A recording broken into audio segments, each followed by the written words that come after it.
नमस्कार दोस्तों, जय श्री कृष्ण। स्वागत है आपका हमारा YouTube चैनल में। अगर आपको भगवान में विश्वास है और भगवान की कहानी को अच्छा लगता है तो वीडियो को बिना स्किप करके श्री कृष्णा लीला की पूरा कहानी को जरूर सुने। और कहानी अच्छा लगा तो चैनल को सब्सक्राइब करें। तो आइए कहानी को सुनते हैं। गुरु संदीपनी श्री कृष्ण व बलराम को शिक्षा प्रदान करते हुए कहते हैं कि भगवान विष्णु ने इस धरती पर भगवान राम का जो अवतार लिया उसके दो प्रयोजन थे।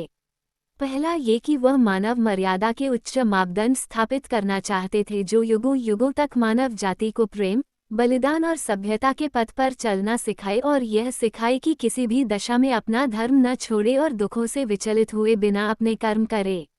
इसी कारण वह मर्यादा पुरुषोत्तम कहलाए। गुरु संदीपनी राम कथा को आगे सुनाते हैं। जब श्री राम वनवास में थे तब एक दिन रावण की बहन शूर्पणखा ने उन्हें देखा और देखते ही मोहित हो गई। उसने सुंदर स्त्री का रूप धारण किया और श्री राम के सम्मुख विवाह का प्रस्ताव रखा। राम ने इसे ये कहकर अस्वीकार कर दिया कि वह विवाहित हैं।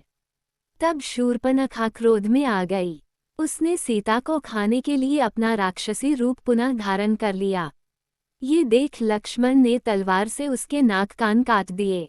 लंकापति रावण ने अपनी बहन के अपमान का प्रतिशोध लेने के लिए सीता हरण की योजना बनाई। उसने मायावी राक्षस मारीची को स्वर्ण मृग बनाकर पंचवटी भेज दिया। श्रीराम सीता के कहने पर उस स्वर्ण मृग को पकड़ने उसके पीछे गए।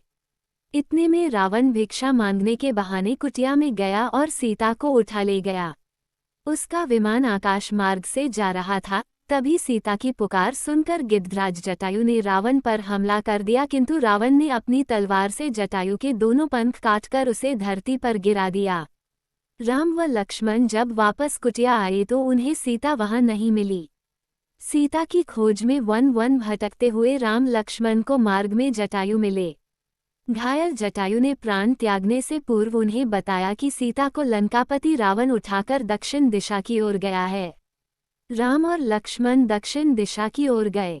वहां ऋषिमुख पर्वत उनकी भेंट हनुमान और सुग्रीव से हुई। हनुमान को सीता की खोज में लंका भेजा गया।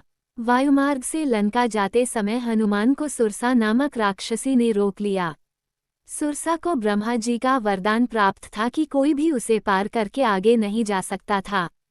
सबको उसके मुख में आना ही पड़ता था। हनुमान ने युक्ति से काम लिया। उन्होंने अपना कद बढ़ा लिया। ये देख सुरसा ने अपना मुंह भी बड़ा कर लिया। तब हनुमान ने यकायक लघुरूप धारण कर लिया। वे सुरसा के मुख के अंदर गए और फुर्ती के साथ बाहर निकल आए। इस तरह उन्होंने ब्रह्मा जी के वरदान की रक्षा भी कर ली और सुरसा का भोजन बनने से भी बच गए। लंका की अशोक वाटिका में हनुमान जी की भेंट सीता जी से हुई। उन्होंने प्रभु श्रीराम की अंगूठी सीता जी को दिखाकर विश्वास दिलाया कि वह रामदूत हैं। उसी समय रावण के पुत्र मेघनाद ने वहां आकर हनुमान पर ब्रह्मास्त्र का प्रहार किया। ब्रह्मा जी का मान रखने के लिए हनुमान स्वयं इसमें बंध गए। बंदी हनुमान को रावण की राजसभा में लाया गया। हनुमान ने रावण से कहा कि वह सीताजी को वापस लौटाकर श्रीराम की शरण में चला जाए। रावण ने क्रोधित होकर हनुमान की पूंछ जला देने का आदेश दिया। हनुमान ने अपनी जलती पूंछ से पूरी लंका में आग लगा दी। लंका दहन के बाद हनुमान श्रीराम के पास लौट आए। उनसे सीता का पता मिलने के बाद श्रीराम ने वानर सेना के साथ लंका की ओर कूच किया। रामेश्वरम पहुंचकर श्रीराम ने भगवान शंकर की पूजा की और सागर पर सेतुबंध किया। वानर जिस पत्थर पर श्रीराम लिखकर समुद्र में डालते थे वह डूबता नहीं था। पत्थरों के सेतु पर चलकर राम की सेना लंका पहुंच गई। दोनों पक्षों में भीषण युद्ध हुआ। रावण ने कुंभकर्ण को निद्रा से जगाकर युद्ध करने भेजा लेकिन वह मारा गया। रावण का परम शूरवीर पुत्र मेघनाद भी युद्ध में लक्ष्मण के हाथों मारा गया। अंत में राम रावण के बीच युद्ध हुआ जिसमें श्रीराम ने रावण की नाभि का अमृत अपने बाण से सुखा दिया और फिर उसका वध कर दिया। सीता को अशोक वाटिका से मुक्त करा लिया गया। राम, सीता और लक्ष्मण रावण के पुष्पक विमान से अयोध्या वापस लौटे। उनके आने से पूरी अयोध्या में दीपोत्सव मनाया गया।